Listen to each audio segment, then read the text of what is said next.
ನಮಸ್ಕಾರ ಸ್ಪರ್ಧಾರ್ಥಿ ಮಿತ್ರರೇ. ಈ ಒಂದು ದಿವಸ ನಾವೇನ್ ಮಾಡ್ತಾ ಇದ್ವಿ, ನಮ್ಮ ಮಚ್ಚಾ ಕರೆಂಟ್ ಅಫೇರ್ಸ್ ಅಲ್ಲಿ ಕರೆಂಟ್ ಅಫೇರ್ಸ್ ಡಿಸ್ಕಷನ್ ಮಾಡ್ತಾ ಇದ್ದೀವಿ. ಅದಕ್ಕೆ ದಿನದ ಕತೆ ಮಚ್ಚಾ ಪುಟ್ಟಿ ಅಂತ ಒಂದು ಹೆಸರನ್ನ ಕೊಟ್ಟಿದ್ವಿ. ಸೊ ಇವತ್ತು ಜೂನ್ 2, 2022 ಇವತ್ತಿನ ಒಂದು ಕರೆಂಟ್ ಅಫೇರ್ಸ್ ಡಿಸ್ಕಷನ್ ಅನ್ನ ಸ್ಟಾರ್ಟ್ ಮಾಡೋಣ. ಸೊ ನಾನು ನಿಮ್ಮ ಮಚ್ಚಾ, ನಾನು ನಿಮ್ಮ ಪುಟ್ಟಿ. ಓಕೆ ಪುಟ್ಟಿ, ಈಗ ಡಿಸ್ಕಷನ್ ಸ್ಟಾರ್ಟ್ ಆಗ್ಬೇಕು. ಸೊ ಡಿಸ್ಕಷನ್ ಸ್ಟಾರ್ಟ್ ಆಗೋಕ್ಕಿಂತ ಮುಂಚೆ ಒಂದ್ ಲೈನ್ ಅಲ್ಲಿ ಏನ್ ಹೇಳೋಣ, ಈ ನಮ್ಮ ಚಾನಲ್ ಅನ್ನ ಏನ್ ಮಾಡ್ಬೇಕು, ಸಬ್ಸ್ಕ್ರೈಬ್ ಮಾಡ್ಬೇಕು, ಮತ್ತೆ ಬೆಲ್ ಬಟನ್ ಪ್ರೆಸ್ ಮಾಡ್ಬೇಕು, ಅದ್ರ ಜೊತೆಗೆ ಲೈಕ್ ಮಾಡ್ಬೇಕು, ಮತ್ತೆ ಶೇರ್ ಮಾಡ್ಬೇಕು. ಓಕೆ, ಸೊ ಇದೆಲ್ಲ ಕೆಲಸ ನಿಮ್ದು, ವಿಡಿಯೋ ಮಾಡೋ ಕೆಲಸ ನಮ್ದು. ಎಸ್. ಸೊ ಈಗ ನಾವು ಸ್ಟಾರ್ಟಿಂಗ್ ಅಲ್ಲಿ ಏನ್ ಮಾಡ್ತಾ ಇದೀವಿ ಪುಟ್ಟಿ, ಒಂದೆರಡು ಸಾಲುಗಳಿಲ್ಲ ಅಂತ. ಹೌದು. ನಿನ್ನೆ ಜೂನ್ 1 ಈ ಒಂದು ತಿಂಗಳಿಂದ ನಾವು ಹೊಸದಾಗಿ ಏನ್ ಮಾಡ್ತಾ ಇದ್ವಿ, ಒಂದೆರಡು ಸಾಲುಗಳಲ್ಲಿ ಅಂತ ಹೇಳಿ ಶಾರ್ಟ್ ನ್ಯೂಸ್ ಅನ್ನ ಹೇಳುವಂತ ಕೆಲಸ ಸ್ಟಾರ್ಟ್ ಮಾಡಿದ್ವಿ. ಓಕೆ. ಸೊ ಈಗ ಇದನ್ನ ಸ್ಟಾರ್ಟ್ ಮಾಡೋಣ. ಓಕೆ. ಓಕೆ, ಸೊ ಏನಿದೆ ಪುಟ್ಟಿ ಫಸ್ಟ್ ನ್ಯೂಸ್? ಫಸ್ಟ್ ನ್ಯೂಸ್ ಏನಿದೆ ಅಂತಂದ್ರೆ, ಓಕೆ, ಹರ್ ಘರ್ ದಸ್ತಕ್ 2.0 ಅಂತ ಹೇಳಿ ಇದು ಒಂದು ಆಂದೋಲನ. ಅಂದ್ರೆ ಹರ್ ಘರ್ ದಸ್ತಕ್ 2.0 2.0 ಅಂದ್ರೆ ಎರಡನೇ ಆವೃತ್ತಿ. ಹೌದು, ಸೆಕೆಂಡ್ ಎಡಿಷನ್. ಹೌದು. ಓಕೆ, ಸೊ ಇದನ್ನ ಸ್ಟಾರ್ಟ್ ಮಾಡಿದ್ರು. ಈ ಒಂದು ಆಂದೋಲನಕ್ಕೆ ಕೇಂದ್ರ ಆರೋಗ್ಯ ಮತ್ತು ಕುಟುಂಬ ಕಲ್ಯಾಣ ಸಚಿವಾಲಯದವರು ಸ್ಟಾರ್ಟ್ ಮಾಡಿದ್ರು. ಓಕೆ, ಏನಕ್ಕೋಸ್ಕರ, ಯಾವ ಗುರಿಯನ್ನಿಟ್ಟು ಸ್ಟಾರ್ಟ್ ಮಾಡಿದ್ರು ಅಂತ ನೋಡೋದಾದ್ರೆ, ಕೋವಿಡ್ ವ್ಯಾಕ್ಸಿನ್ 100% ಎಲ್ಲಾ ಜನರಿಗೂ ಸಿಗ್ತಾ ಇದೆಯಾ ಸಿಗ್ತಿಲ್ವಾ ಅಂತ ಹೇಳಿ ಮನೆ ಬಾಗಿಲಿಗೆ ಹೋಗಿ ಟೆಸ್ಟ್ ಮಾಡೋ ಅಂತದ್ದು ಈ ಒಂದು ಆಂದೋಲನದ ಉದ್ದೇಶ ಆಗಿರುತ್ತೆ. ಅಂದ್ರೆ ಹರ್ ಘರ್ ದಸ್ತಕ್ ಅಂತ. ಹೌದು. ಈಗ ಹಿಂದಿಯಲ್ಲಿ ಹರ್ ಘರ್ ದಸ್ತಕ್, ದಸ್ತಕ್ ಏನಂತಂದ್ರೆ ಬಾಗಿಲು ಬಡಿಯೋದು. ಓಕೆ. ಸೊ ಪ್ರತಿ ಮನೆಗೆ ಹೋಗಿ ಬಾಗಿಲು ಬಡಿದು ಕೇಳ್ತಾರೆ, ಏನಪ್ಪಾ ಅಂತಂದ್ರೆ ಕೋವಿಡ್ ವ್ಯಾಕ್ಸಿನ್ ತಗೊಂಡಿದ್ದೀರೋ ಇಲ್ವೋ ಅಂತ ಹೇಳಿ. ಗುರಿ ಏನು, 100% ವ್ಯಾಕ್ಸಿನ್ ತಗೋಬೇಕು. ಸೊ ಅದನ್ನ ಇಟ್ಕೊಂಡು ಇದನ್ನ ಸ್ಟಾರ್ಟ್ ಮಾಡಿದ್ದಾರೆ. ಹೆಸರು ಏನಿದ್ ಪುಟ್ಟಿ ಅದರದ್ದು? ಹರ್ ಘರ್ ದಸ್ತಕ್ 2.0 ಅಂತ ಹೇಳಿ. ಸೊ ಹರ್ ಘರ್ ದಸ್ತಕ್ ಅಂತ ನೆನ್ಪಿಟ್ಟುಕೊಳ್ಳಿ. ಇದು ಕೋವಿಡ್ 100% ವ್ಯಾಕ್ಸಿನ್ ಆಗೋದಕ್ಕೆ ಕೇಂದ್ರ ಆರೋಗ್ಯ ಮತ್ತು ಕುಟುಂಬ ಕಲ್ಯಾಣ ಇಲಾಖೆದವರು ತಗೊಂಡ್ ಬಂದಿದ್ದಾರೆ. ಹೌದು. ಓಕೆ ಪುಟ್ಟಿ, ಅದಾದ್ಮೇಲೆ ಏನಿದೆ ಅಂತಂದ್ರೆ, ಈಗ ನಾವು ನೋಡ್ತಿದೀವಿ ಲಡಾಖ್ ನ ಒಂದು ಗಡಿಯಲ್ಲಿ, ಪೂರ್ವ ಲಡಾಖ್ ನ ಗಡಿಯಲ್ಲಿ ಏನಾಗ್ತಿದೆ, ಸಂಘರ್ಷ ನಡೀತಾ ಇದೆ. ಹೌದು. ಅವಾಗವಾಗ ಕಾನ್ಫ್ಲಿಕ್ಟ್ ಯಾರ ನಡುವೆ, ಭಾರತ ಮತ್ತು ಚೀನಾ ನಡುವೆ ಸ್ವಲ್ಪ ಸಂಘರ್ಷಗಳನ್ನ ಅವಾಗವಾಗ ನಡೆಯೋದು ನೋಡ್ತಿರ್ತೀವಿ. ಓಕೆ. ಇದನ್ನ ಶಾಂತ ಮಾಡಬೇಕು, ಅಂದ್ರೆ ಇದನ್ನ ಶಮನಗೊಳಿಸಬೇಕು. ಈ ತರ ಘರ್ಷಣೆ ಒಳ್ಳೆಯದಲ್ಲ ಅಂತ ಹೇಳಿ ಇದನ್ನ ಕಡಿಮೆ ಮಾಡಿಸುವುದಕ್ಕಾಗಿ ನಾವು ಬಹಳಷ್ಟು ಸಾರಿ ಏನ್ ಮಾಡ್ತಾ ಇದೀವಿ, ಮೀಟಿಂಗ್ಸ್ ಅನ್ನ ಮಾಡ್ತಾ ಇದೀವಿ. ಸೊ ಈಗ ಮತ್ತೊಂದು ಮೀಟಿಂಗ್ ಅನ್ನ ಮಾಡೋಣ. ಉದ್ದೇಶ ಏನು, ಶಾಂತಿ ಸ್ಥಾಪನೆ ಮಾಡೋದು. ಸೊ ಅದಕ್ಕೆ ಮತ್ತೊಂದು ಸಾರಿ ಪ್ರಯತ್ನ ಪಟ್ಟುಕೊಂಡು ಮತ್ತೊಂದು ಸುತ್ತಿನ ಸೇನಾ ಕಮಾಂಡರ್ಗಳ, ಯಾರು ಇದ್ದಾರೆ, ಎರಡೂ ದೇಶದ ಸೇನಾ ಕಮಾಂಡರ್ಗಳ ಮೀಟಿಂಗ್ ಅನ್ನ ಮಾಡೋಣ ಅಂತ ಹೇಳಿ ಈ ಕಡೆ ಭಾರತ ಮತ್ತೆ ಈ ಕಡೆ ಚೈನಾ ಇದು ಏನ್ ಮಾಡಿದಾವೆ, ಎರಡು ಓಕೆ ಅಂತ ಹೇಳಿದ್ದಾವೆ. ಓಕೆ, ಸೊ ಅಂದ್ರೆ ಇಲ್ಲಿ ಚೀನಾದವ್ರು ಬರ್ತಾರೆ, ಭಾರತದವ್ರು ಇಬ್ರು ಬರ್ತೀವಿ, ಕೂತ್ಕೊಂಡು ಮಾತಾಡ್ತೀವಿ. ಇಂತಹ ಸ್ಟೆಪ್ಸ್ ಬಹಳ ಇಂಪಾರ್ಟೆಂಟ್. ಬಡ್ದೋಡೋಕ್ಕಿಂತ ಶಾಂತಿಯುತವಾಗಿ ಶಮನ ಮಾಡ್ಕೊಳ್ಳೋದು ಬೆಟರ್ ಅಂತ ಹೇಳ್ತೀವಿ. ಓಕೆ. ಓಕೆ, ಸೊ ನೆಕ್ಸ್ಟ್ ಏನ್ಬಿಟ್ಟು, ನೆಕ್ಸ್ಟ್ ಏನಿದೆ ಅಂತಂದ್ರೆ, 2 ತಿಂಗಳ ಆದ್ಮೇಲೆ, ಈ 2 ತಿಂಗಳ ಬಳಿಕ ಚೀನಾದ ವಾಣಿಜ್ಯ ನಗರಿ ಶಾಂಘೈನಲ್ಲಿ ಲಾಕ್ ಡೌನ್ ನ ಓಪನ್ ಮಾಡಿದ್ದಾರೆ. ಅಂದ್ರೆ 2 ತಿಂಗಳು ಲಾಕ್ಡೌನ್ ಇತ್ತು. 2 ತಿಂಗಳು ಲಾಕ್ ಡೌನ್ ಇತ್ತು, ಇವಾಗ ಓಪನ್ ಮಾಡಿದ್ದಾರೆ. ಸೊ ಜನರ ಸ್ಥಿತಿ ಈಗ ನಾರ್ಮಲ್ ಡೇಸ್ ಅಲ್ಲಿ ಹೆಂಗಿತ್ತು, ರೆಗ್ಯುಲರ್ ಡೇಸ್ ಅಲ್ಲಿ ಹಂಗೆ ಇವಾಗ್ಲೂ ಸಾಕ್ತಾ ಇದೆ. ಸೊ ಅಂದ್ರೆ ನಾವು ಹೆಚ್ಚು ಕಡಿಮೆ ನಮ್ಮ ದೇಶದಲ್ಲಿ ಜನ ಹೆಂಗಿದ್ದಾರೆ ಅಂದ್ರೆ, ಈ ಲಾಕ್ ಡೌನ್ ಅನ್ನೋದನ್ನ ಬರ್ತಿದ್ದಾರೆ. ಹೌದು. ಕೋವಿಡ್ ಇನ್ನೂ ಹೋಗಿಲ್ಲ, ಚೈನಾದಲ್ಲಿ ಇನ್ನೂ ಇದೆ. ಶಾಂಘೈ ಲಾಕ್ ಡೌನ್ ಇಂದ ಇವತ್ತವರೆಗೆ ಬಂತು. ಸೊ ಸ್ವಲ್ಪ ಏನೇ ಕೋವಿಡ್ ಬಗ್ಗೆ ಇನ್ನೂ ಸ್ವಲ್ಪ ಎಚ್ಚರ ಇರಬೇಕು ಅನ್ನೋದು ನಮಗಿದೆ ಹೇಳ್ಕೊಡ್ತಾ ಇದೆ. ಓಕೆ ಪುಟ್ಟಿ, ಅದಾದ್ಮೇಲೆ ಏನಿದೆ ಅಂತಂದ್ರೆ, ಈಗ ಬಾಬಾ ಬುಡಾನ್ಗಿರಿ ದತ್ತಾತ್ರೇಯ ಪೀಠದ ಬಗ್ಗೆ. ಸೊ ಇದೊಂದು ಬಹಳ ದೊಡ್ಡದಾದಂತ ವಿವಾದ. ಸೊ ಈ ವಿವಾದಕ್ಕೆ ಸಂಬಂಧಪಟ್ಟಂತೆ ಒಂದು ಪರಿಹಾರವನ್ನ ಕೈಗೊಳ್ಳುವ ನಿಟ್ಟಿನಲ್ಲಿ ನಾವೇನ್ ಮಾಡ್ತಿದೀವಿ, ಐತಿಹಾಸಿಕ ತೀರ್ಮಾನವೊಂದನ್ನ ನಾವು ತಗೊಳ್ತೀವಿ. ಎಷ್ಟು ದಿವಸದೊಳಗಡೆ, 6 ವಾರದೊಳಗಡೆ. ಸೊ ನಾವ್ ಯಾವ ವಿಷಯ ಬಗ್ಗೆ ಮಾತಾಡ್ತಿದ್ವಿ, ಬಾಬಾ ಬುಡಾನ್ಗಿರಿಯಲ್ಲಿರುವಂತಹ ಈ ದತ್ತಾತ್ರೇಯ ಪೀಠ ಅಥವಾ ದತ್ತಪೀಠ ಅಂತ ಹೇಳ್ತೀವಿ. ಸೊ ಇದಕ್ಕೆ ಸಂಬಂಧಪಟ್ಟಂತೆ ಒಂದು ಐತಿಹಾಸಿಕ ತೀರ್ಮಾನವನ್ನ ನಾವು ತಗೊಳ್ತೀವಂತ ರಾಜ್ಯ ಸರ್ಕಾರ ಯಾರಿಗೆ ಹೇಳಿದೆ, ಹೈಕೋರ್ಟಿಗೆ ಹೇಳಿದೆ. ಈಗ 6 ವಾರ ನಾವು ಕಾಯ್ಬೇಕು. ಇಲ್ಲಿ ಅವರೇ ಹೇಳಿದ್ದಾರೆ ಏನಂತಂದ್ರೆ, ಒಂದು ಹಿಸ್ಟಾರಿಕಲ್ ಡಿಸಿಷನ್, ಐತಿಹಾಸಿಕ ತೀರ್ಮಾನ ತಗೊಳ್ತೀವಂತ. ಏನ್ ತಗೊಳ್ತಾರೆ ಎಂತ ಅನ್ನೋದನ್ನ ಮುಂದಿನ ದಿನಗಳಲ್ಲಿ ನೋಡೋಣ. ಓಕೆ, ನೆಕ್ಸ್ಟ್ ಏನಿದೆ ಪುಟ್ಟಿ? ನೆಕ್ಸ್ಟ್ ಏನಿದೆ ಅಂತಂದ್ರೆ, ಭಾರತದ ಅತಿ ದೊಡ್ಡ ಚಿನ್ನದ ನಿಕ್ಷೇಪ ಬಿಹಾರದ ಜಮುಯಿ ಜಿಲ್ಲೆಯಲ್ಲಿ ನೋಡಬಹುದು. ಜಮುಯಿ ಜಿಲ್ಲೆ? ಹೌದು. ಎಲ್ಲಿದೆ ಅಂದ್ರೆ ಬಿಹಾರದಲ್ಲಿ ಇದೆ. ಸೊ ಭಾರತೀಯ ಭೂವಿಜ್ಞಾನ ಸರ್ವೆ ಅವರ ಒಂದು ಅಂದಾಜಿನ ಪ್ರಕಾರ ಜಮುಯಿ ಜಿಲ್ಲೆಯಲ್ಲಿ 228.88 ಮಿಲಿಯನ್ ಟನ್ ಅಷ್ಟು ಚಿನ್ನದ ನಿಕ್ಷೇಪ ಇದೆ ಅಂತ ಹೇಳಿ ಅವರು ಒಂದು ಅಂದಾಜು ಮಾಡಿದ್ದಾರೆ. ಅಂದ್ರೆ ನಮ್ಮ ದೇಶದಲ್ಲಿ 228.88 ಮಿಲಿಯನ್ ಟನ್ ಅಷ್ಟು ಚಿನ್ನ. ಹೌದು. ಸ್ವಲ್ಪ ನಮ್ಗೆ ಕೊಟ್ಟಬಿಟ್ಟೆ. ನೆಕ್ಸ್ಟ್, ಈ ಚಿನ್ನ 44% ಇಂಡಿಯಾದಲ್ಲಿ ಎಷ್ಟಿದೆಯೋ ಚಿನ್ನ, ಅದು ನಾವು ಬಿಹಾರದ ಜಮುಯಿ ಜಿಲ್ಲೆಯಲ್ಲೇ ನೋಡಬಹುದು. ಅಂದ್ರೆ ದೇಶದಲ್ಲಿ ಇರುವಂತ ಚಿನ್ನದ ನಿಕ್ಷೇಪದಲ್ಲಿ ಇದ್ರ ಪಾಲು 44%. ಹೌದು. ಸೊ ಹೀಗಾಗಿ ಇದೇ ಟಾಪ್. ಓಕೆ, ಸರಿ. ನೆಕ್ಸ್ಟ್ ಪುಟಿ ಈಗ ಏನಂತಂದ್ರೆ 17ನೇ ಒಂದು ಮುಂಬೈ ಅಂತಾರಾಷ್ಟ್ರೀಯ ಚಲನಚಿತ್ರೋತ್ಸವ ನಡೀತು. ಹೌದು, ಇದು 17ನೇ ಬಾರಿ ನಡೆದಿದ್ದು. ಸೊ ಇಲ್ಲಿ ವಿ ಶಾಂತಾರಾಮ್ ಜೀವಮಾನ ಸಾಧನೆ ಪ್ರಶಸ್ತಿ ಅಂತ, ಲೈಫ್ ಟೈಮ್ ಅಚೀವ್ಮೆಂಟ್ ಅಂತ ಹೇಳ್ತೀವಿ. ಅಂದ್ರೆ ಒಂದು ವ್ಯಕ್ತಿ ಒಂದು ತಮ್ಮ ಜೀವನದಲ್ಲಿ ಏನೇನ್ ಕೆಲಸ ಮಾಡಿದ್ರಲ್ಲ ಅದನ್ನೆಲ್ಲಾ ಪರಿಗಣನೆ ಮಾಡಿ ಈ ಅವಾರ್ಡ್ ಅನ್ನ ಕೊಡ್ತಾರೆ. ಯಾರ ಹೆಸರಲ್ಲಿ? ವಿ ಶಾಂತಾರಾಮ್ ಅವರ ಹೆಸರಲ್ಲಿ ಕೊಡ್ತಾರೆ. ಸೊ ಈ ಬಾರಿ ಯಾರಿಗ್ ಕೊಟ್ರು ಅಂತಂದ್ರೆ ಒಬ್ಬ ಬರಹಗಾರ ಹಾಗೂ ಡಾಕ್ಯುಮೆಂಟರಿ ಚಿತ್ರಗಳನ್ನ ಡೈರೆಕ್ಟ್ ಮಾಡ್ತಿದ್ದಂತಹ ಸಂಜೀತ್ ನರ್ವೇಕಲ್ ಅವರಿಗೆ ಏನ್ ಮಾಡಿದ್ರು, ಇದನ್ನ ಕೊಟ್ರು. ಯಾವುದು? ವಿ ಶಾಂತಾರಾಮ್ ಜೀವಮಾನ ಸಾಧನ ಪ್ರಶಸ್ತಿ ಅಂತ ಯಾರಿಗೆ ಕೊಡ್ತಾರೆ? ಸಂಜೀತ್ ನರ್ವೇಕರ್ ಅವರಿಗೆ ಕೊಡ್ತಾರೆ. ಸೊ ಅದು ಸ್ವಲ್ಪ ಇಂಪಾರ್ಟೆಂಟ್, ಅದನ್ನ ನೋಡ್ಕೊಳ್ಳಿ, ನೆನ್ಪಿಟ್ಕೊಳ್ಳಿ. ಸೊ ನೆಕ್ಸ್ಟ್ ಏನಿದೆ ಪುಟಿ? ನೆಕ್ಸ್ಟ್ ಏನಿದೆ ಅಂತಂದ್ರೆ ಆಂಧ್ರ ಪ್ರದೇಶದಿಂದ ತೆಲಂಗಾಣನ ಬೇರ್ಪಡಿಸಿದ್ರು. ಯಾವಾಗ? ಜೂನ್ 2, 2014 ಅಲ್ಲಿ ತೆಲಂಗಾಣ ಪ್ರತ್ಯೇಕ ರಾಜ್ಯವನ್ನಾಗಿ ಮಾಡಿದ್ರು. ಸೊ ಈ ಒಂದು ನಿಟ್ಟಿನಲ್ಲಿ ಇದರ ಒಂದು ನೆನಪಿಗಾಗಿ ಜೂನ್ 2 ನ ತೆಲಂಗಾಣ ಸ್ಥಾಪನಾ ದಿನ ಅಂತ ಹೇಳಿ ಸೆಲೆಬ್ರೇಷನ್ ಮಾಡ್ತಿದ್ದಾರೆ. ಎಲ್ಲಿ? ತೆಲಂಗಾಣದಲ್ಲಿ. ಇವತ್ತು ತೆಲಂಗಾಣ ಸ್ಥಾಪನೆ ದಿನ. ಎಲ್ಲರಿಗೂ ತೆಲಂಗಾಣ ಸ್ಥಾಪನಾ ದಿವಸದ ಶುಭಾಶಯಗಳು. ಓಕೆ, ಸೊ 2014ರಲ್ಲಿ ಆಗಿತ್ತು. ಹೌದು. ಇದನ್ನ ಯಂಗೆಸ್ಟ್ ಸ್ಟೇಟ್ ಅಂತ ಹೇಳ್ತೀವಿ.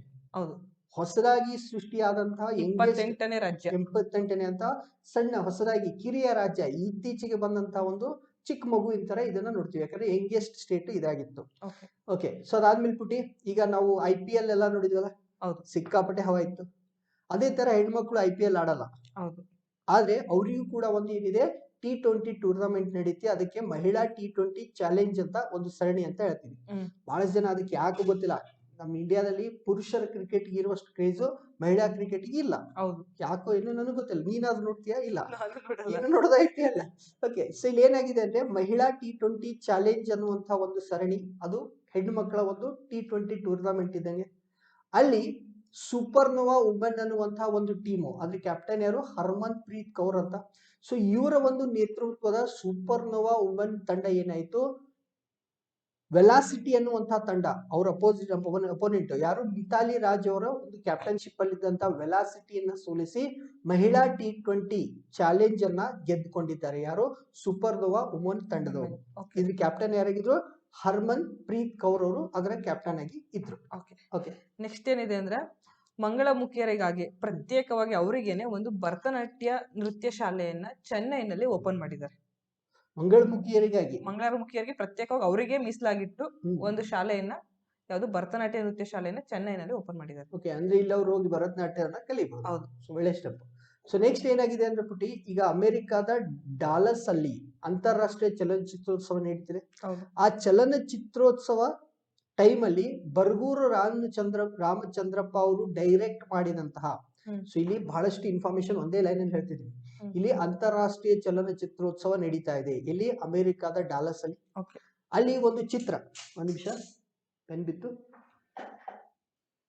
ಓಕೆ, ಅಲ್ಲೊಂದು ಚಿತ್ರದ ಬಗ್ಗೆ ಹೇಳ್ತಿದ್ವಿ. ಆ ಚಿತ್ರದ ಹೆಸರು ತಾಯಿ ಕಸ್ತೂರ ಗಾಂಧಿ ಅಂತ ಹೇಳಿ, ಮಹಾತ್ಮ ಗಾಂಧಿ ಅವರ ಪತ್ನಿಯಾಗಿದ್ದಂತ ಕಸ್ತೂರಬಾ ಗಾಂಧಿ ಅವರ ಕಸ್ತೂರ ಗಾಂಧಿ ಅವರ ಬಗ್ಗೆ ಇರುವಂತಹ ಒಂದು ಚಿತ್ರ. ಸೊ ತಾಯಿ ಕಸ್ತೂರ ಗಾಂಧಿ ಅನ್ನುವಂತ ಚಿತ್ರವನ್ನ ಯಾರು ನಿರ್ದೇಶನ ಮಾಡಿದ್ರು? ಬರಗೂರು ರಾಮಚಂದ್ರಪ್ಪ ಅವರು ನಿರ್ದೇಶನ ಮಾಡಿದ್ರು. ಆ ಚಿತ್ರವನ್ನ ಸಂಕಲನ ಮಾಡಿದ್ರು. ಸಂಕಲನ ಮಾಡೋದಂದ್ರೆ ಎಡಿಟಿಂಗ್, ಅಂದ್ರೆ ಒಂದ್ ಸೀನ್ ಆದ್ಮೇಲೆ ಇನ್ನೊಂದ್ ಸೀನ್ ಅನ್ನ ಜೋಡಿಸಿ ಆ ಸ್ಟೋರಿ ಒಂದು ಕಂಟಿನ್ಯೂ ಆಗ್ಬೇಕು. ಶೂಟಿಂಗ್ ಮಾಡುವಾಗ ಏನ್ ಮಾಡ್ತಾರೆ, ಒಂದ್ ಪಾರ್ಟಿಲಿ ಆ ಎಲ್ಲಾ ಶಾರ್ಟ್ ಗಳನ್ನ ಕೂಡಿಸಿ ಅದನ್ನ ಎಡಿಟ್ ಮಾಡುವುದಕ್ಕೆ ಸಂಕಲನ ಅಥವಾ ಎಡಿಟರ್ ಅಂತ ಹೇಳ್ತೀವಿ. ಸೊ ಅಂತ ಒಂದು ಸಂಕಲನ ಯಾರು ಮಾಡಿದ್ರು? ಸುರೇಶ್ ಅರಸ್ ಅವರು ಮಾಡಿದ್ರು. ಯಾವ ಚಿತ್ರದ್ದು? ತಾಯಿ ಕಸ್ತೂರ ಗಾಂಧಿ ಅಂತ. ಇದ್ರ ಡೈರೆಕ್ಟರ್ ಯಾರು? ಬರಗೂರು ರಾಮಚಂದ್ರಪ್ಪ ಅವರು. ಈ ಒಂದು ಸುರೇಶ್ ಅರಸ್ ಅವರಿಗೆ ಏನಿದೆ ಅಂದ್ರೆ ಅತ್ಯುತ್ತಮ ಸಂಕಲನಕಾರ ಪ್ರಶಸ್ತಿ ಸಿಕ್ತು. ಎಲ್ಲಿ? ಅಂತಾರಾಷ್ಟ್ರೀಯ ಚಲನಚಿತ್ರೋತ್ಸವ ಅಮೆರಿಕಾದಲ್ಲಿ ನಡೆದಿದ್ದು. ಓಕೆ, ಸೊ ಡಾಲಸ್ ಅಲ್ಲಿ ನಡೆದಿದ್ದಂತ ಅಂತಾರಾಷ್ಟ್ರೀಯ ಚಲನಚಿತ್ರೋತ್ಸವದಲ್ಲಿ ಬರಗೂರು ರಾಮಚಂದ್ರಪ್ಪ ಅವರ ಡೈರೆಕ್ಷನ್ ಮಾಡಿದಂತ ಚಿತ್ರ ತಾಯಿ ಕಸ್ತೂರ ಗಾಂಧಿ. ಅದಕ್ಕೆ ಡೈರೆಕ್ಟರಿಗೆ ಸಿಕ್ಕಿಲ್ಲ, ಯಾರಿಗೆ ಸಿಕ್ಕಿದೆ? ಸಂಕಲನ ಅಥವಾ ಎಡಿಟ್ ಮಾಡಿದಂತ ಸುರೇಶ್ ಅರಸ್ ಅವ್ರಿಗೆ ಸಿಕ್ಕಿದೆ. ನಾಳೆ ಅವ್ರು ಎಕ್ಸಾಮ್ ಅಲ್ಲಿ ಕೊಟ್ಟಾಗ ಎರಡೂ ಕೊಟ್ಟಿರ್ತಾರೆ. ಒಂದ್ ಕಡೆ ಬರಗೂರು ರಾಮಚಂದ್ರಪ್ಪ ಕೊಟ್ರು, ಇನ್ನೊಂದ್ ಕಡೆ ಸುರೇಶ್ ಅರಸ್ ಅಂತ ಕೊಟ್ರು. ಪ್ರಶಸ್ತಿ ಸಿಕ್ಕಿರೋದು ಯಾರಿಗೆ? ಸಂಕಲನ ಮಾಡಿದವರಿಗೆ ಅತ್ಯುತ್ತಮ ಸಂಕಲನಕಾರ ಅಂತ ಸಿಕ್ತು. ಬಟ್ ಯಾರಿಗೆ ಸಿಕ್ಕಿಲ್ಲ? ನಿರ್ದೇಶಕರು ಸಿಕ್ಕಿಲ್ಲ, ಅಂದ್ರೆ ನಿರ್ದೇಶನ ಮಾಡಿದ ಬರ್ಗೂರು ರಾಮಚಂದ್ರಪ್ಪ ಅವರಿಗೆ ಸಿಕ್ಕಿಲ್ಲ. ಸ್ವಲ್ಪ ಅದು ನಿಮ್ಗೆ ನೆನಪಿರ್ಲಿ. ಸೊ ನೆಕ್ಸ್ಟ್ ಏನಿದೆ ಪುಟಿ? ನೆಕ್ಸ್ಟ್ ಏನಿದೆ ಅಂದ್ರೆ ಬಾಹ್ಯಾಕಾಶ ಕ್ಷೇತ್ರದಲ್ಲಿ ಖಾಸಗಿಯ ಒಂದು ಸಹಭಾಗಿತ್ವವನ್ನ ಇನ್ನಷ್ಟು ಹೆಚ್ಚುಪಡಿಸಲಿಕ್ಕೋಸ್ಕರ ಈ ಒಂದು ನಿಟ್ಟಿನಲ್ಲಿ ಸರ್ಕಾರವು ಶೀಘ್ರದಲ್ಲೇ ಹೊಸ ಬಾಹ್ಯಾಕಾಶ ನೀತಿಯನ್ನ ಜಾರಿಗೊಳಿಸಲಿದೆ ಅಂತ ಹೇಳಿ ಪ್ರಧಾನ ವೈಜ್ಞಾನಿಕ ಸಲಹೆಗಾರರಾದ ಅಜಯ್ ಕುಮಾರ್ ಸೂದ್ ಅವರು ಹೇಳಿದ್ದಾರೆ. ಸೊ ಅಂದ್ರೆ ಈಗ ಪ್ರೈವೇಟ್ ದವರು ಈಗ ನಾವು ನೋಡ್ತೀವಿ ಪುಟಿ, ಸ್ಪೇಸ್ ಎಕ್ಸ್ ಅಂತ ಇದೆ. ಹೌದು, ಸ್ಪೇಸ್ ಎಕ್ಸ್ ಯಾರ್ದು? Elon Musk. ಸೊ ಎಲ್ಲರಿಗೂ ಗೊತ್ತು, ಜಗತ್ತಿನ ಅತ್ಯಂತ ಶ್ರೀಮಂತ ಒಬ್ಬ ವ್ಯಕ್ತಿ. ಅವ್ರದ್ದು ಪ್ರೈವೇಟ್ ಒಂದು ಸ್ಪೇಸ್ ಏನಿದೆ ಏಜೆನ್ಸಿ ಇದೆ, ಅವರು ರಾಕೆಟ್ ಉಡಾವಣೆ ಮಾಡ್ತಾರೆ. ಓಕೆ, ಸೊ ಇಂತಹ ಒಂದು ಸ್ಪೇಸ್ ಏಜೆನ್ಸಿಗಳು ಭಾರತದಲ್ಲಿ ಬರಬೇಕು. ಆ ಬರ್ಬೇಕಾದ್ರೆ ಏನಾಗಬೇಕು? ಖಾಸಗಿದವರ ಸಹಭಾಗಿತ್ವ ಬೇಕು ಅಂತ ಹೇಳ್ತಾರೆ. ಸೊ ಅದಕ್ಕೆ ಸರ್ಕಾರದವ್ರು ಏನ್ ಮಾಡಿದ್ರೆ ಹೊಸ ಬಾಹ್ಯಾಕಾಶ ನೀತಿಯನ್ನ ತಗೊಂಡ್ ಬರ್ತೀವಂತ ಇವರು ಯಾರು ವೈಜ್ಞಾನಿಕ ಸಲಹೆಗಾರರಾದಂತ ಅಜಯ್ ಕುಮಾರ್ ಸೂದ್ ಅವರು ಹೇಳಿದ್ದಾರೆ. ಇಲ್ಲಿ ಅದಕ್ಕೆ ಸಂಬಂಧಪಟ್ಟಂತ ಇನ್ನೊಂದು ನ್ಯೂಸ್ ಹೇಳ್ತೀನಿ. ನಮ್ಮ ಬೆಂಗಳೂರಿನಲ್ಲಿರುವಂತಹ ಕರ್ನಾಟಕ ಕೈಗಾರಿಕಾ ವಲಯ ಅಭಿವೃದ್ಧಿ ನಿಗಮದ ಏರೋಸ್ಪೇಸ್ ಅನ್ನುವಂತ ಪಾರ್ಕ್ ಇದು ಎಲ್ಲಿದೆ? ಬೆಂಗಳೂರಲ್ಲಿ. ಈಗ KIADB ಅಂತ ಹೇಳ್ತೀವಿ, ಕರ್ನಾಟಕ ಇಂಡಸ್ಟ್ರಿಯಲ್ ಡೆವಲಪ್ಮೆಂಟ್ ಬೋರ್ಡ್ ಅಂತ. ಕರ್ನಾಟಕ ಕೈಗಾರಿಕಾ ವಲಯ ಅಭಿವೃದ್ಧಿ ನಿಗಮ ಅಂತ ಕನ್ನಡದಲ್ಲಿ ಹೇಳ್ತೀವಿ.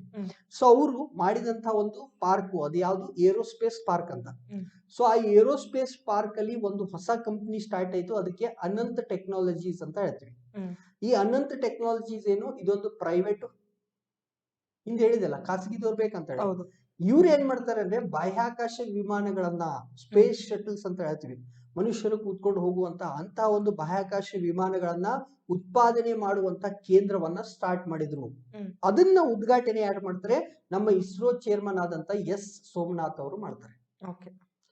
ಅರ್ಥ ಆಯ್ತಾ? ಏನಿದು? ಬೆಂಗಳೂರಲ್ಲಿ ಇರುವಂತಹದ್ದು. ಇದೆಲ್ಲ ಬಿಟ್ಬಿಡಿ, KIDB ಬಿಟ್ಬಿಡಿ. ಏರೋಸ್ಪೇಸ್ ಪಾರ್ಕ್ ಅಲ್ಲಿ ಹೊಸದಾಗಿ ಒಂದು ಕಂಪನಿ ಸ್ಟಾರ್ಟ್ ಆಯ್ತು, ಖಾಸಗಿ ಕಂಪನಿ. ಹೌದು, ಯಾವುದು? ಅನಂತ ಟೆಕ್ನಾಲಜೀಸ್ ಅಂತ. ಇವ್ರು ಏನು ಉತ್ಪಾದನೆ ಮಾಡ್ತಾರೆ? ಬಾಹ್ಯಾಕಾಶ ವಿಮಾನ ಉತ್ಪಾದನೆ ಕೇಂದ್ರವನ್ನು ತೆಗೆದ್ರು. ಅದನ್ನು ಉದ್ಘಾಟನೆ ಮಾಡಿದವರು ಯಾರು? ಇಸ್ರೋ ಚೇರ್ಮನ್ ಆದಂತ S ಸೋಮನಾಥ್. ಸೊ ಅದಕ್ಕೆ ಅನಂತ ಟೆಕ್ನಾಲಜೀಸ್ ಅನ್ನೋದು ಏನು ಅನ್ನೋದು ಗೊತ್ತಿರಲಿ. ಇದು ಬಾಹ್ಯಾಕಾಶ ವಿಮಾನ ಉತ್ಪಾದನೆ ಮಾಡುವಂತಹ ಒಂದು ಪ್ರೈವೇಟ್ ಕಂಪನಿ. ಯಾವ ರೀತಿ ಅಮೆರಿಕಾದಲ್ಲಿ ಸ್ಪೇಸ್ ಎಕ್ಸ್ ಇದೆಯೋ ಅದೇ ತರ ನಾವು ಕೂಡ ಏನ್ ಮಾಡ್ತಾ ಇದೀವಿ? ಖಾಸಗಿದವರಿಗೆ ಪ್ರೋತ್ಸಾಹ ಕೊಡ್ತಾ ಇದೀವಿ. ಅದಕ್ಕೆ ಒಂದು ಎಕ್ಸಾಂಪಲ್ ಯಾವುದು? ಅನಂತ ಟೆಕ್ನಾಲಜೀಸ್ ಅಂತ. ಓಕೆ, ಸೊ ಮುಂದೆ ಏನಿದೆ? ನೆಕ್ಸ್ಟ್ ಕೃಷಿ ಸಂಜೀವಿನಿ ಯೋಜನೆ ಬಗ್ಗೆ ನೋಡೋಣ ಮಚ್ಚ. ಓಕೆ, ಏನಿದೆ ಈ ಒಂದು ಯೋಜನೆಯಲ್ಲಿ ಅಂತಂದ್ರೆ, ರೈತರ ಒಂದು ಜಮೀನಿಗೆ ಹೋಗಿ ಆ ಜಮೀನಿನಲ್ಲಿರುವಂತಹ ಮಣ್ಣಿನ ಫಲವತ್ತತೆ ಆಗಿರ್ಬೋದು, ಆ ಒಂದು ರಸಗೊಬ್ಬರಗಳು ಅವ್ರು ಏನೇನು ಅಪ್ಲೈ ಮಾಡ್ತಾರೆ ಅದರ ಒಂದು ಕ್ವಾಲಿಟಿನ ಟೆಸ್ಟ್ ನ ಮಾಡ್ತಾರೆ. ಸೊ ಟೆಸ್ಟ್ ಮಾಡಿ ಆ ಕೃಷಿ ಚಟುವಟಿಕೆಗಳಲ್ಲಿ ಏನಾದ್ರೂ ಫಾಲ್ಟ್ ಇದೆಯಾ ಅಂತ ಟೆಸ್ಟ್ ಮಾಡಿ ನೆಕ್ಸ್ಟ್ ಕೃಷಿಕರಿಗೆ ಸೂಕ್ತವಾದಂತಹ ಒಂದು ಸಲಹೆಯನ್ನ ನೀಡ್ಲಿಕ್ಕೋಸ್ಕರ ಈ ಒಂದು ಉದ್ದೇಶದಿಂದ ಕೃಷಿ ಸಂಜೀವಿನಿ ಯೋಜನೆಯನ್ನ ಪರಿಚಯ ಮಾಡಿದ್ದಾರೆ. ಓಕೆ, ಅಂದ್ರೆ ಅವ್ರ ಜಮೀನಿಗೆ ಹೋಗಿ ಮಣ್ಣಿನ ಫಲವತ್ತತೆ ಟೆಸ್ಟ್ ಮಾಡಬೇಕು. ಹೌದು, ಮತ್ತೇನ್ ಮಾಡ್ತಾರೆ? ರಸಗೊಬ್ಬರಗಳು ಅವ್ರು ಏನೇನ್ ಹಾಕ್ತಾ ಇರ್ತಾರೆ ಗದ್ದೆಗೆ, ಅದರದ್ದು ಒಂದು ಕ್ವಾಲಿಟಿ ಟೆಸ್ಟ್ ಮಾಡ್ಬೇಕು. ಓಕೆ, ಸೊ ಇದನ್ನೆಲ್ಲ ಮಾಡೋದಕ್ಕೆ ಪ್ಲಸ್ ಸಲಹೆ ನೀಡೋದಕ್ಕೆ ಹೌದು ಇದನ್ನ ಸ್ಟಾರ್ಟ್ ಮಾಡಿದ್ರು. ಅದು ಕೃಷಿ ಸಂಜೀವಿನಿ ಯೋಜನೆಯನ್ನ ಸ್ಟಾರ್ಟ್ ಮಾಡಿದ್ರು. ಸೊ ಈ ಅದನ್ನ 2 ವರ್ಷ ಹಿಂದೆನೆ ಸ್ಟಾರ್ಟ್ ಮಾಡಿದ್ರು. 2 ವರ್ಷದ ಹಿಂದೆ ಸ್ಟಾರ್ಟ್ ಮಾಡಿದ್ರು. ಬಟ್ ಈ ನಡುವೆ ಏನಾಗ್ತಿದೆ ಅಂದ್ರೆ ಅಲ್ಲಿ ಈ ಯೋಜನೆಗೆ ಚಾಲಕರು ಮತ್ತು ತಂತ್ರಜ್ಞಾನರ ಕೊರತೆ ಜಾಸ್ತಿ ಆಗ್ತಿದೆ ದಿನೇ ದಿನೇ. ಅಂದ್ರೆ ಇಲ್ಲಿ ಡ್ರೈವರ್ಸ್ ಆಗ್ಲಿ ಟೆಕ್ನಿಷಿಯನ್ಸ್ ಸಿಗ್ತಿಲ್ಲ. ಓಕೆ, ಸೊ ಇಲ್ಲೇನಾಗಿದೆ, ಈ ಒಂದು ಯೋಜನೆಗೆ ಡಿಮ್ಯಾಂಡ್ ಜಾಸ್ತಿ ಆಗ್ತಿದೆ, ಬಟ್ ಸಕಾಲ ಸೇವೆಯಲ್ಲಿ ಸರ್ವಿಸ್ ಸಿಗ್ತಾ ಇಲ್ಲ.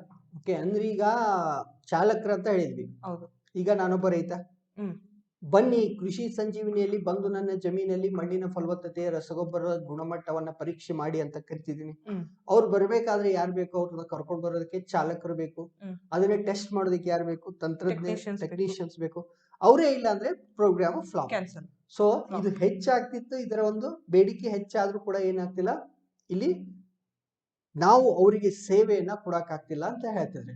ಸೊ ಅದೆಲ್ಲ ಬೇಡ, ನಮ್ಗೆ ಏನ್ ಬೇಕು ಅಂದ್ರೆ ಕೃಷಿ ಸಂಜೀವಿನಿ ಅನ್ನೋ ಯೋಜನೆ ಏನು ಅನ್ನೋದು ಗೊತ್ತಿರಬೇಕು.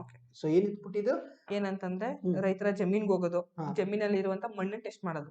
ನೆಕ್ಸ್ಟ್ ಆ ಜಮೀನಿನಲ್ಲಿ ಅವರು ಯಾರು ರೈತರ ರಸಗೊಬ್ಬರಗಳನ್ನ ಏನೇನ ಸಿಂಪಡಿಸ್ತಾರೆ ಅದ್ರ ಒಂದು ಕ್ವಾಲಿಟಿನ ಟೆಸ್ಟ್ ಮಾಡೋಂಥದ್ದು. ಅದಾದ್ಮೇಲೆ ರೈತರಿಗೆ ಯಾವ ತರ ಈ ಒಂದು ಕೃಷಿ ಚಟುವಟಿಕೆಗಳಲ್ಲಿ ಸೂಕ್ತವಾದ ಸಲಹೆಯನ್ನು ನೀಡಬಹುದು, ಆ ಒಂದು ಸಲಹೆಯನ್ನ ಕೊಡ್ತಾ ಇದ್ರು. ಓಕೆ, ಸೊ ಇದು 2 ವರ್ಷದಿಂದ ಸ್ಟಾರ್ಟ್ ಆಗಿತ್ತಂತ.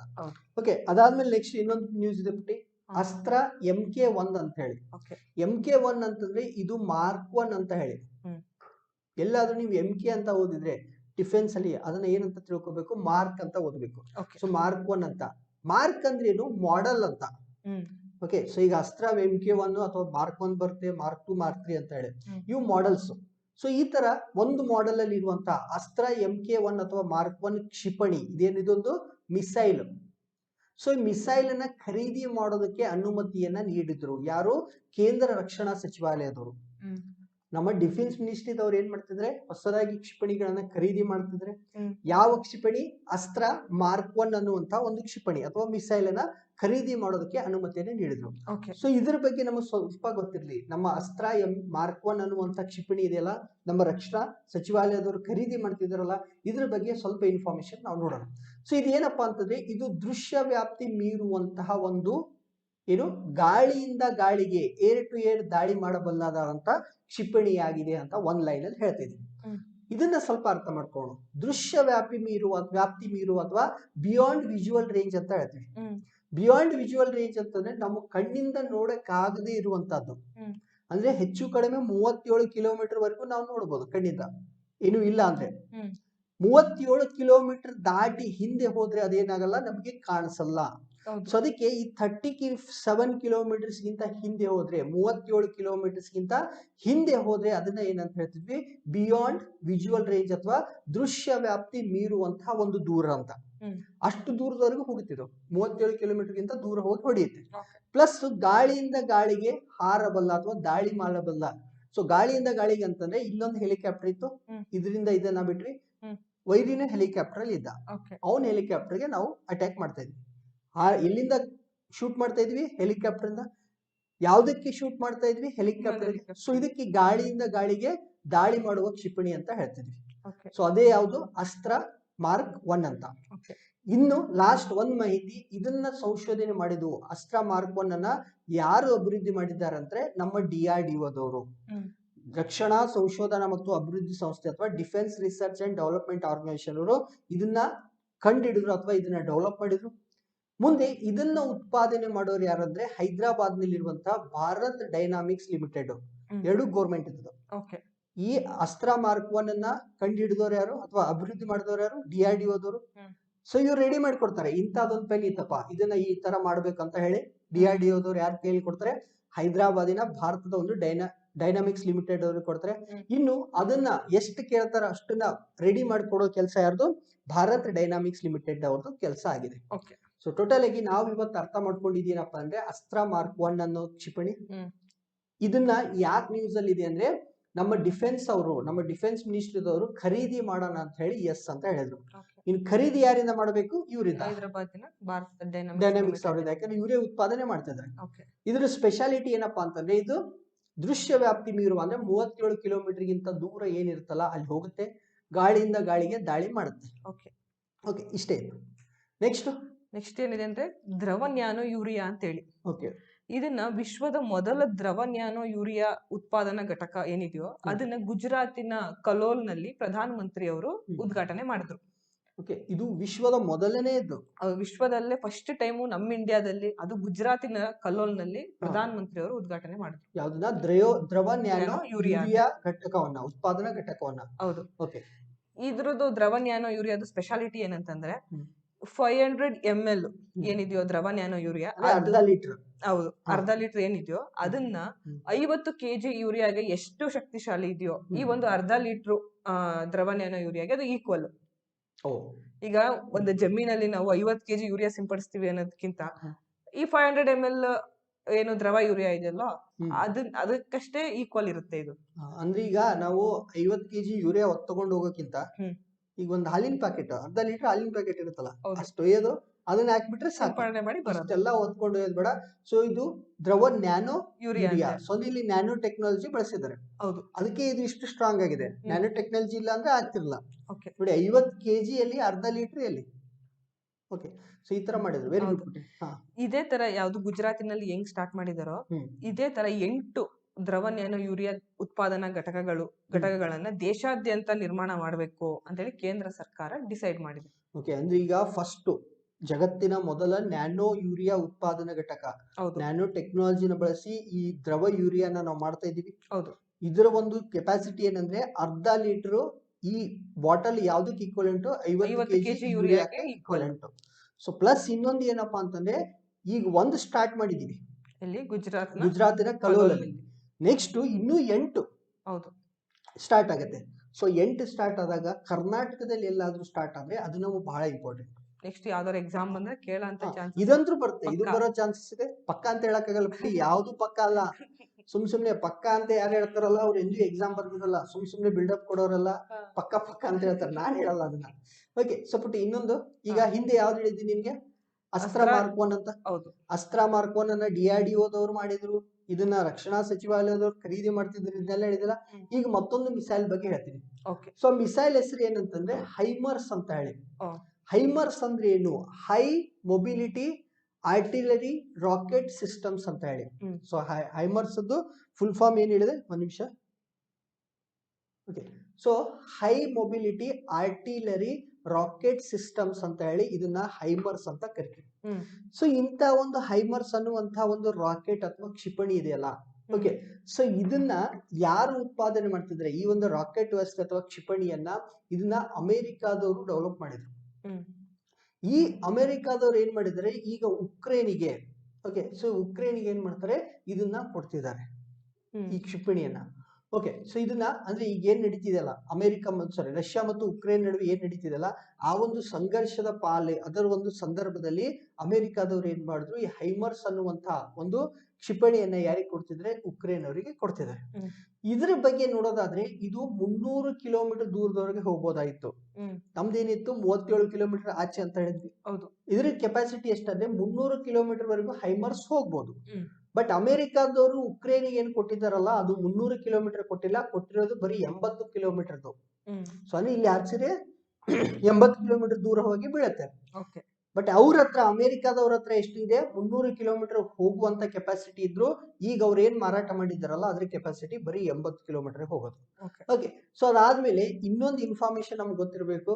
ಈಗ ರಷ್ಯಾ ಮತ್ತು ಉಕ್ರೇನಿನ ಒಂದು ಸಂಘರ್ಷ ಸ್ಟಾರ್ಟ್ ಆಗಿದೆಯಲ್ಲ, ಆ ಸಂಘರ್ಷ ಸ್ಟಾರ್ಟ್ ಆದಾಗಿಂದ ಅಮೆರಿಕಾದವ್ರು ಏನ್ ಮಾಡಿದ್ದಾರೆ, 4.5 ಬಿಲಿಯನ್ ಅಂದ್ರೆ 450 ಕೋಟಿ ಮೊತ್ತದ $50 $4.5 ಬಿಲಿಯನ್ ಅಥವಾ $450 ಕೋಟಿ ಮೊತ್ತದ ಒಂದು ಶಸ್ತ್ರಾಸ್ತ್ರವನ್ನು ಯಾರಿಗೆ ಕೊಟ್ಟಿದ್ದಾರೆ, ಉಕ್ರೇನಿಗೆ ಕೊಟ್ಟಿದ್ದಾರೆ. ಓಕೆ, ಸೊ ಯುದ್ಧ ಮಾಡ್ಬೇಕಾದ್ರೆ ಅಮೆರಿಕ ಮಾಡೋದು ಇದ್ನೇ, ಸಿಕ್ಕಾಬಿಟ್ಟೆ ಶಸ್ತ್ರಾಸ್ತ್ರ ಕೊಟ್ಬಿಡುತ್ತೆ. ಕೊಟ್ಮೇಲೆ ಏನ್ ಕೇಳ್ತಾರೆ, ದುಡ್ಡು ಕೇಳ್ತಾರೆ. ಓಕೆ, ಸೊ ಇದು ಈಗ ಅನಿವಾರ್ಯ ತಗೊಳ್ಳೇಬೇಕು. ಉಕ್ರೇನ್ ದವ್ರು ತಗೊಂಡ್ರು ಎಷ್ಟು, $450 ಕೋಟಿ ರೂಪಾಯಿನೂ ಅಲ್ಲ. ಸೊ ಅಷ್ಟುದ್ದು ಶಸ್ತ್ರಾಸ್ತ್ರವನ್ನ ಕೊಟ್ಟಿದ್ದಾರೆ. ನೋಡೋಣ ಏನಾಗುತ್ತಂತ. ಓಕೆ, ನೆಕ್ಸ್ಟ್ ಏನ್ಬಿಟ್ಟು ವಿಶ್ವ ನಗರಗಳ ಶೃಂಗಸಭೆ ಅಂತ ಹೇಳಿ. ಓಕೆ, ಇದಕ್ಕೆ ನೆಕ್ಸ್ಟ್ ಆಗಸ್ಟ್ ನಲ್ಲಿ ಸಿಂಗಾಪುರದಲ್ಲಿ ನಡೆಯುವಂತಹ ವಿಶ್ವ ನಗರ ಶೃಂಗಸಭೆಯಲ್ಲಿ ಪಾಲ್ಗೊಳ್ಳಲು ಯಾರನ್ನ ದೆಹಲಿ ಮುಖ್ಯಮಂತ್ರಿ ಅವ್ರಿಗೆ ಆಹ್ವಾನವನ್ನ ನೀಡಲಾಗಿದೆ. ಬನ್ನಿ ಅಂತ ಕರೀತಿದ್ದಾರೆ. ಓಕೆ, ಅದೆಲ್ಲಿ ಸಿಂಗಾಪುರ ಅಲ್ಲಿ ಆಗಸ್ಟ್ ನಡೆಯುತ್ತೆ. ಹೌದಾ? ಈ ಒಂದು ವಿಶ್ವ ನಗರಗಳ ಶೃಂಗಸಭೆಯಲ್ಲಿ ಇದ್ರದ್ದು ಏನ್ ಇಂಪಾರ್ಟೆನ್ಸ್ ನೋಡೋದಾದ್ರೆ, ಇದು 2 ವರ್ಷಕ್ಕೆ ಒಂದ್ಸಲಿ ಆಗಂತದ್ದು. ಪ್ರತಿ ವರ್ಷ ಆಗಲ್ಲ, 2 ವರ್ಷಕ್ಕೆ ಒಂದ್ಸಲಿ ಆಗಂತದ್ದು.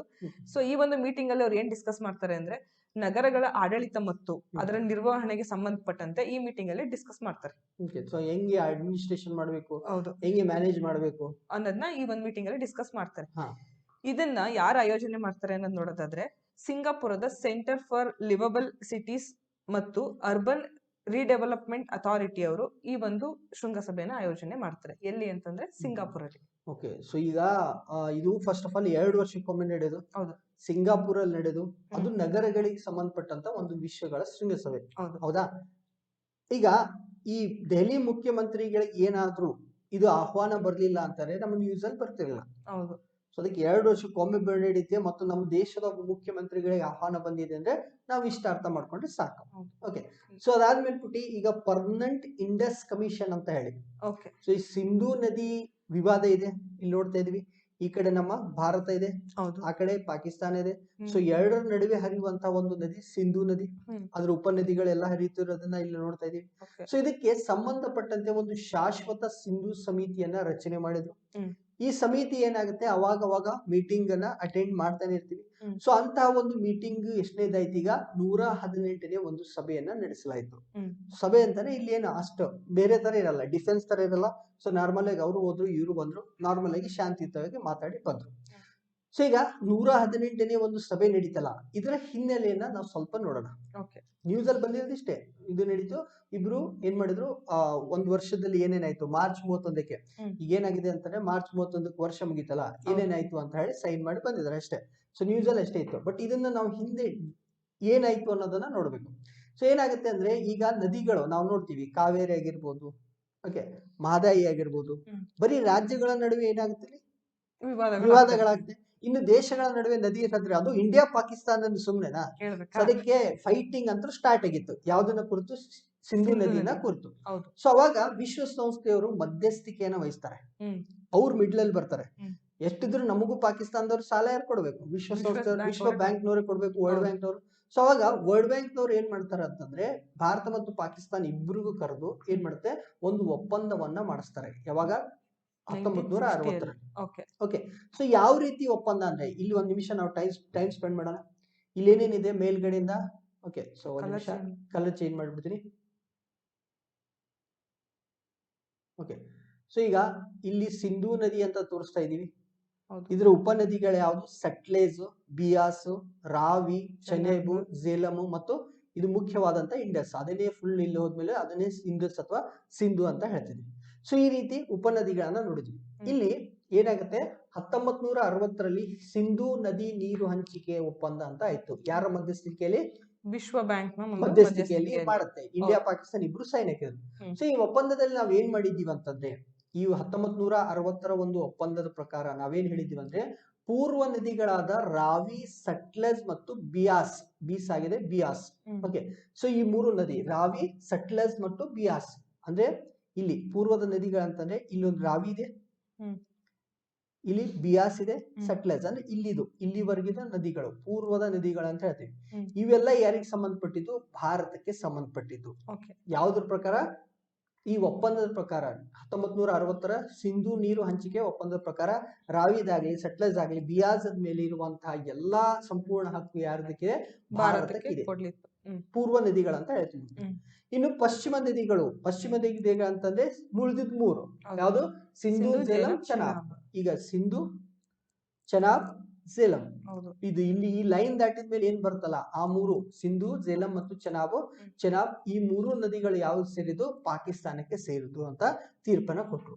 ಅದರ ಜೊತೆಗೆ ಈಗ ಇಷ್ಟು ಪಾಕಿಸ್ತಾನಕ್ಕೆ ಹಕ್ಕನ್ನು ಕೊಟ್ಟಿದ್ರೆ, ಬಟ್ ಅದ್ರ ಜೊತೆಗೆ ನದಿಗಳಲ್ಲಿ ವಿದ್ಯುತ್ ಉತ್ಪಾದನೆ ಮಾಡುವಾಗ್ಲಿ, ನೀರಿನ ಹರಿವಿಗೆ ತೊಂದರೆ ಪಡಿಸದಂತೆ, ಓಕೆ, ಸೊ ನಿಗದಿಪಡಿಸಿದಂತಹ ಒಂದು ಕೃಷಿ ಬಳಕೆಗೆ ಭಾರತಕ್ಕೆ ಏನ್ ಮಾಡಿದೆ? ಅವಕಾಶ ನೀಡಲಾಗಿದೆ. ಸೊ ಅಂದ್ರೆ ಈ ನದಿಗಳಲ್ಲಿ ಏನ್ ಮಾಡಬೇಕು?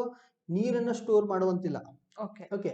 ಸೊ ಇಲ್ಲಿ ವಿದ್ಯುತ್ ಉತ್ಪಾದನೆ, ನದಿ ಹರಿವಿಗೆ ತೊಂದರೆ ಪಡಿಸದಂತೆ ಅಂದ್ರೆ ನಾನ್ ಕನ್ಸ್ಯೂಮ್ಟಿವ್ ಪರ್ಪಸ್ ನ ಬಿಟ್ಟು ಕೃಷಿ ಈ ರೀತಿಯಾಗಿ ಬಳಕೆ ಮಾಡೋದಕ್ಕೆ, ಸೊ ನಾವಲ್ಲಿ ಸ್ಟೋರ್ ಮಾಡೋದಾಗ್ಲಿ, ಡೈವರ್ಟ್ ಮಾಡೋದಾಗ್ಲಿ ಏನು ಮಾಡಲ್ಲ. ಬಟ್ ಇವುಗಳನ್ನ ಬಳಸಬಹುದು. ಯಾವುದು? ಸಿಂಧು, ಝೇಲಂ, ಚೆನಾಬ್ ಗಳನ್ನ ಬಳಸಿ ನಾವು ಕೆಲವು ಹಂತದಲ್ಲಿ ನೀರನ್ನ ಬಳಸಬಹುದು ಅನ್ನೋದು ಈ ಒಂದು ಒಪ್ಪಂದ ಹೇಳುತ್ತೆ. 1960ರ ಸಿಂಧು ನೀರು ಹಂಚಿಕೆ ಒಪ್ಪಂದ ಹೇಳುತ್ತೆ. ಓಕೆ. ನೆಕ್ಸ್ಟ್ ಏನಿದೆ ಪುಟಿ? ನೆಕ್ಸ್ಟ್ ಏನಿದೆ ಅಂದ್ರೆ RFID ಅಂತ, ರೇಡಿಯೋ ಫ್ರೀಕ್ವೆನ್ಸಿ ಐಡೆಂಟಿಫಿಕೇಶನ್. ಇದೊಂದು ಟ್ಯಾಗ್ ಆಯ್ತಾ. ಇದನ್ನ ನಮ್ಮ ಭಾರತದಲ್ಲಿ ಮೊಟ್ಟ ಮೊದಲ ಬಾರಿಗೆ ದೆಹಲಿಯ ಅಂತಾರಾಷ್ಟ್ರೀಯ ವಿಮಾನ ನಿಲ್ದಾಣದಲ್ಲಿ ಪ್ರಯಾಣಿಕರ ಲಗೇಜ್ ಗಳಿಗೆ ಅಳವಡಿಸಲು ಸ್ಟಾರ್ಟ್ ಮಾಡಿದ್ದಾರೆ. ಅಂದ್ರೆ ಲಗೇಜ್ ಏನಾಯ್ತು, ಈ RFID ಟ್ಯಾಗ್ ಅನ್ನ ಹಾಕಕ್ ಸ್ಟಾರ್ಟ್ ಮಾಡಿದ್ರು. ಹೌದು. ಓಕೆ. ಸೊ ಯಾಕೆ ಅಂತಂದ್ರೆ ಇದು ಹೆಂಗ್ ವರ್ಕ್ ಮಾಡುತ್ತೆ ಅಂತಂದ್ರೆ, ಇಲ್ಲಿ ರೀಡರ್ ಇರುತ್ತಲ್ವಾ, ಈ ಕಡೆ ಸೈಡ್ ಏನಿರುತ್ತೆ, ಲಗೇಜ್ ಜೊತೆಗೆ ಟ್ಯಾಗ್ ನ ಹಾಕಿರ್ತಾರೆ. ಈಗ ಪ್ರಯಾಣಿಕರು ಅವರ ಜರ್ನಿ ಎಲ್ಲ ಮುಗಿಸ್ಕೊಬಂದು ಲಗೇಜ್ ನೆಲ್ಲ ಹುಡ್ಕಕ್ಕೆ ನಿಂತಿರ್ತಾರೆ. ಅದೇ ನಾವು ಲಗೇಜ್ ಅನ್ನ ಕೊಟ್ಟಿರ್ತೀವಿ, ಹೌದು, ಲಗೇಜ್ ಬರ್ಬೇಕು, ಕಾಯ್ತಾ ಇರ್ತೀವಿ, ಡೆಲಿವರಿ ಏರಿಯಾದಲ್ಲೇ ಕಾಯ್ತಾ ಇರ್ತಾರೆ. ಸೊ ಇದನ್ನ ತಪ್ಸಕ್ಕೋಸ್ಕರ ಏನ್ ಮಾಡಿದ್ದಾರೆ ಅಂತಂದ್ರೆ, ಈ ಒಂದು ಟ್ಯಾಗ್ ನ ಲಗೇಜಿಗೆ ಹಾಕಿರ್ತಾರೆ. ಹೌದಾ. ಈ ಒಂದು ಲಗೇಜ್ ಎಲ್ಲೆಲ್ಲಿ ಹೋಗ್ತಿದೆ, ಎಲ್ಲೆಲ್ಲಿ ಇದೆ ಅನ್ನೋದನ್ನ ಈ ರೀಡರ್ ಮೂಲಕ ನಾವು ತಿಳ್ಕೊಬಹುದು. ಓಕೆ. ಅಂದ್ರೆ ಈಗ ರೀಡರ್ ಪಕ್ಕದಲ್ಲಿ ಯಾವಾಗ ಟ್ಯಾಗ್ ಬರುತ್ತೋ ಅವಾಗ ಮೆಸೇಜ್ ಬರುತ್ತೆ. ಸೊ ಇದರಿಂದಾಗಿ ಜನಗಳಿಗೆ ಏನಾಗುತ್ತೆ, ಸುಲಭವಾಗಿ ನಮ್ ಬ್ಯಾಗ್ ಎಲ್ಲಿದೆ ಅಂತ ಹೇಳಿ ಪತ್ತೆ ಹಚ್ಕೊಂಡು ಆರಾಮಾಗಿ ತಗೊಂಡು ಹೋಗ್ಬೋದು.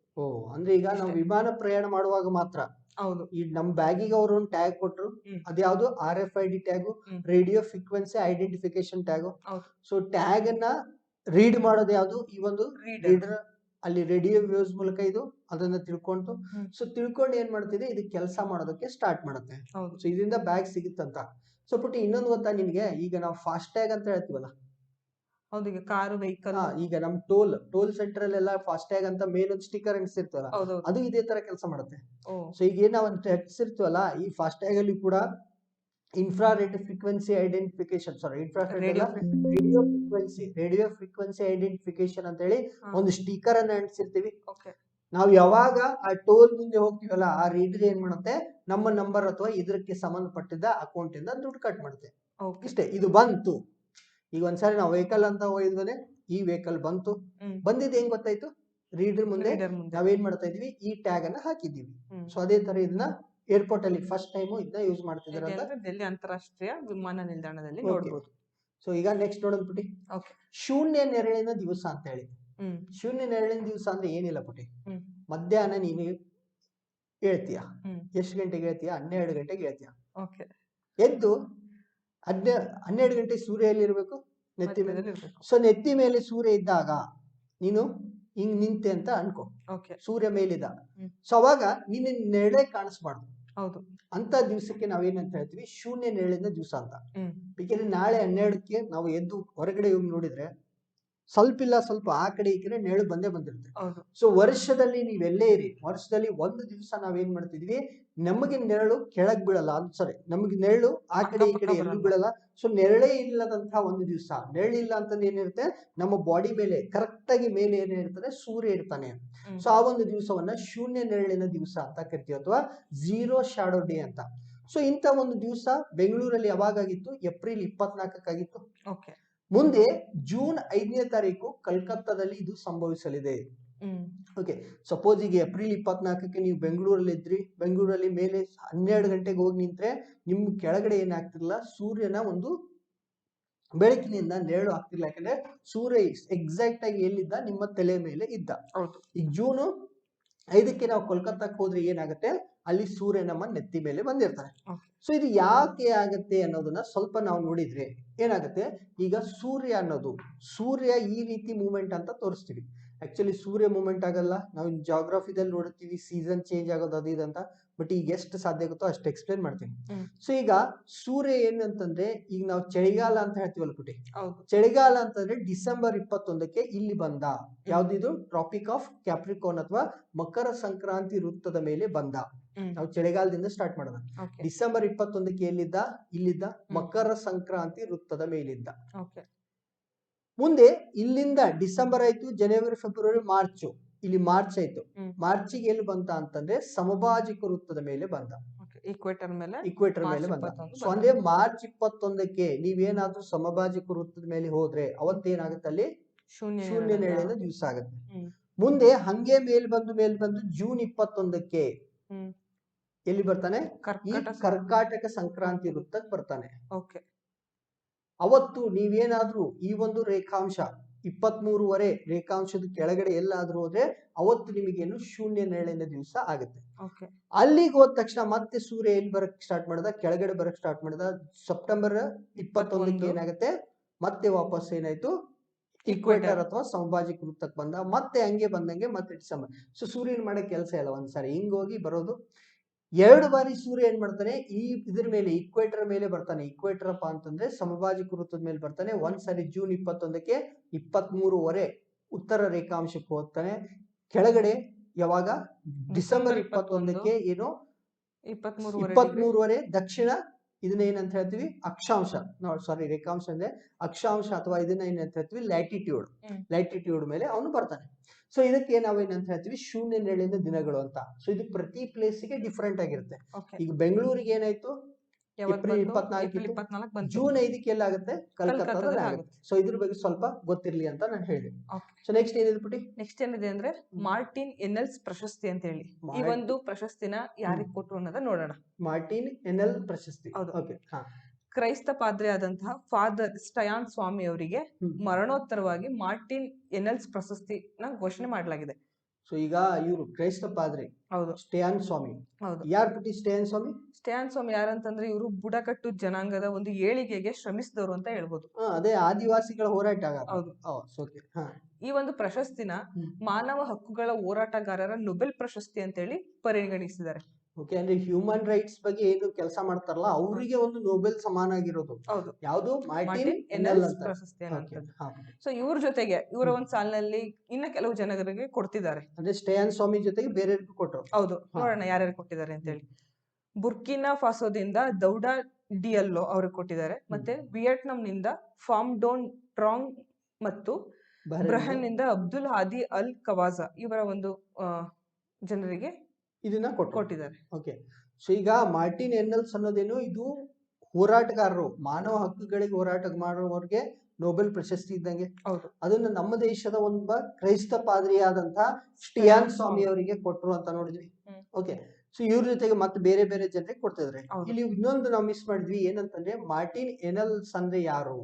ಸೊ ಇವರು ಬ್ರಿಟನ್ನಿನ ಯುಕೆದ ಒಬ್ಬ ಮಾನವ ಹಕ್ಕು ಹೋರಾಟಗಾರ.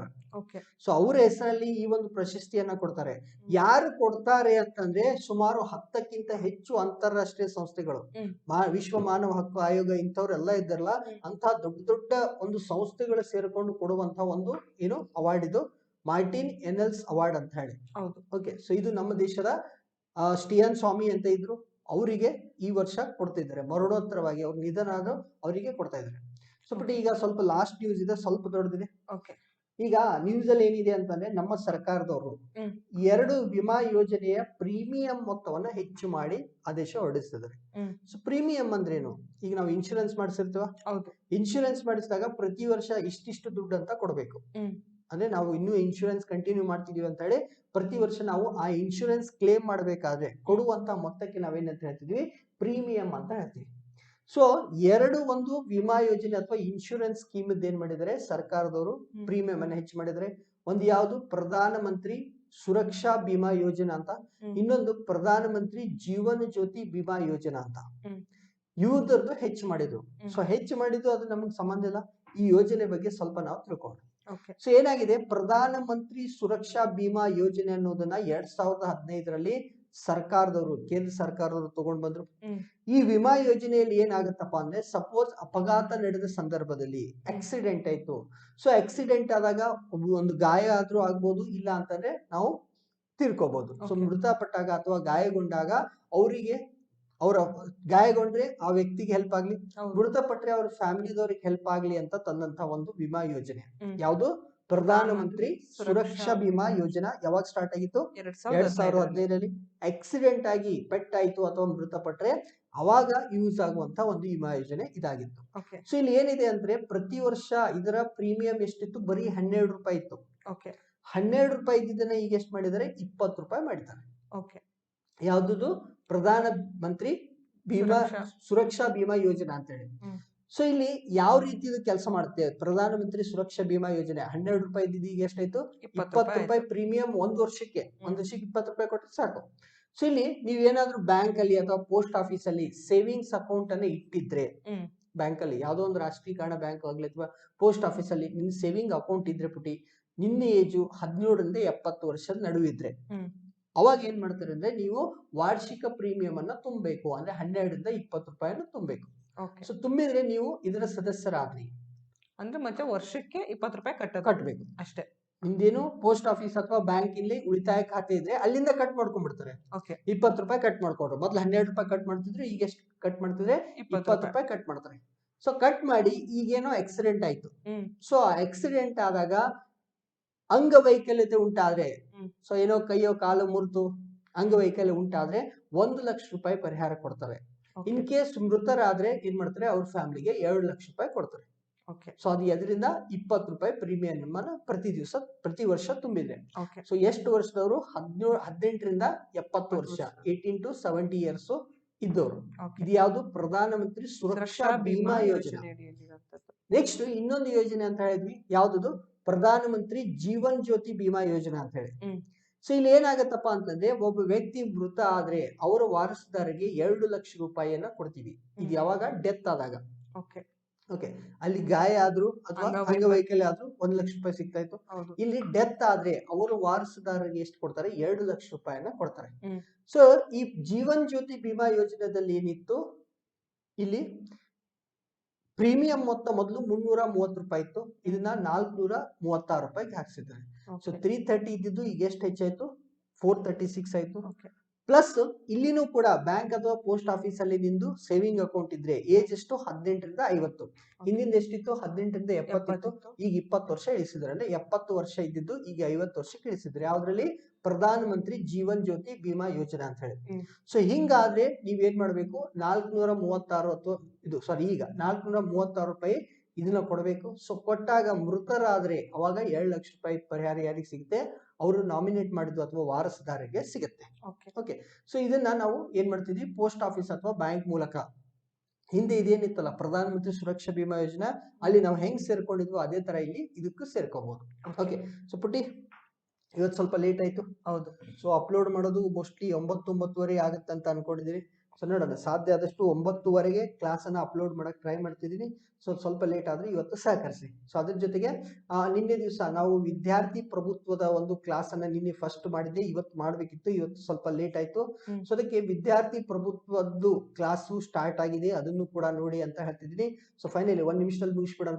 ಸೊ ಏನ್ ಮಾಡ್ಬೇಕು, ನಮ್ಮ ಚಾನಲ್ಗೆ ಸಬ್ಸ್ಕ್ರೈಬ್ ಮಾಡಬೇಕು, ಬೆಲ್ ಬಟನ್ ಪ್ರೆಸ್ ಮಾಡಬೇಕು, ನೋಟಿಫಿಕೇಶನ್ ನಾವೇನಾದ್ರು ವಿಡಿಯೋಸ್ನ ಅಪ್ಲೋಡ್ ಮಾಡಿದ್ರೆ ಸಡನ್ ಆಗಿ ನೋಟಿಫಿಕೇಶನ್ ಬರುತ್ತೆ. ಮತ್ತೆ ಲೈಕ್ ಮಾಡಬೇಕು, ಶೇರ್ ಮಾಡಬೇಕು. ಸೊ ಅದ್ರ ಜೊತೆ ನಮ್ಮ ಟೆಲಿಗ್ರಾಮು, ಇನ್ಸ್ಟಾಗ್ರಾಮು, ಫೇಸ್ಬುಕ್ ಮತ್ತೆ ಟ್ವಿಟರ್ ಅಕೌಂಟ್ ಅದರ ಒಂದು ಡಿಸ್ಕ್ರಿಪ್ಷನ್ ಅನ್ನ ಕೆಳಗೆ ಕೊಟ್ಟಿದ್ದೀನಿ. ಆಮೇಲೆ ನಮ್ದು ವಾಟ್ಸ್ಆಪ್ ನಂಬರ್ ಇದೆ 9480216410 ಅಂತ ಹೇಳಿ. ಸೊ ಈ ನಂಬರ್ಗೆ ನೀವೇನ್ ಮಾಡ್ಬೇಕು, ನಿಮ್ಮ ಸಲಹೆ ಸೂಚನೆಗಳನ್ನ ಅಥವಾ ವಿದ್ಯಾರ್ಥಿ ಪ್ರಭುತ್ವದಲ್ಲಿ ಯಾವ ಕ್ಲಾಸ್ ಬೇಕು ಅನ್ನೋದನ್ನ ಇಲ್ಲಿ ಇನ್ಫಾರ್ಮೇಶನ್ ಅನ್ನ ನೀಡಿ. ಓಕೆ, ಸ್ವಲ್ಪ ಲೇಟ್ ಆಗ್ತಿದೆ, ಬೇಗನೆ ಇದನ್ನ ಮುಗಿಸೋಣ. ಸೊ ಎಲ್ಲರಿಗೂ ಶುಭರಾತ್ರಿಗಳು.